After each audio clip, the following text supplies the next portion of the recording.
জয়শঙ্করের পর তারেক রহমানকে সহমর্মিতা জানালেন পাকিস্তানের স্পিকার। বিএনপির চেয়ারপারসন এবং সাবেক প্রধানমন্ত্রী বেগম খালেদা জিয়ার জানাজায় অংশ নিতে ঢাকায় এসেছেন পাকিস্তানের জাতীয় পরিষদের স্পিকার সর্দার আয়াজ সাদিক। তার এই সফরকে কেবল একটি আনুষ্ঠানিক কূটনৈতিক উপস্থিতি নয়, বরং এক গভীর রাজনৈতিক এবং মানবিক সহমর্মিতার বার্তা হিসেবে দেখা হচ্ছে। বুধবার দুপুরে জাতীয় সংসদ ভবনে বিএনপির ভারপ্রাপ্ত চেয়ারম্যান জনাব তারেক রহমানের সঙ্গে সাক্ষাৎ করেন পাকিস্তানি স্পিকার সর্দার আয়াজ সাদিক। সাক্ষাতে তিনি বেগম খালেদা জিয়ার ইন্তেকালে গভীর শোক প্রকাশ করেন এবং তারেক রহমান এবং তার পরিবারের প্রতি আন্তরিক সমবেদনা জানান। বিএনপির অফিসিয়াল ফেসবুক পেজে দেয়া এক পোস্টে এই সাক্ষাতের বিষয়টি নিশ্চিত করা হয়।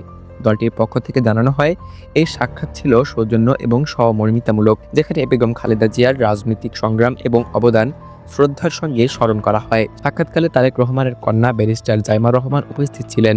পাশাপাশি বিএনপির স্থায়ী কমিটির সদস্য আমির খসরু মাহমুদ চৌধুরী, সালাউদ্দিন আহমেদ সহ দলের শীর্ষ নেতারাও সেখানে উপস্থিত ছিলেন। এর আগে বুধবার বেলা 11টা 50 পাকিস্তানের প্রতিনিধি হিসেবে ঢাকায় পৌঁছান সর্দার আয়াজ সাদিক। হযরত শাহজালাল আন্তর্জাতিক বিমানবন্দরে তাকে স্বাগত জানান বাংলাদেশে নিযুক্ত পাকিস্তানের হাই কমিশনার এবং বাংলাদেশের পররাষ্ট্র মন্ত্রণালয়ের ঊর্ধ্বতর কর্মকর্তারা। খালেদা জিয়ার জানাজায় বিদেশি উচ্চ পর্যায়ের প্রতিনিধিদের উপস্থিতি আঞ্চলিক রাজনীতিতে তার গ্রহণযোগ্যতা এবং প্রভাবেরই প্রতিফলন বলে মনে করছেন রাজনৈতিক বিশ্লেষকরা। জয়শঙ্করের পর পাকিস্তানের স্পিকারের সহমর্মিতা আন্তর্জাতিক পরিসরে বিএনপির নেতৃত্বের প্রতি এক গুরুত্বপূর্ণ বার্তা বহন করছে।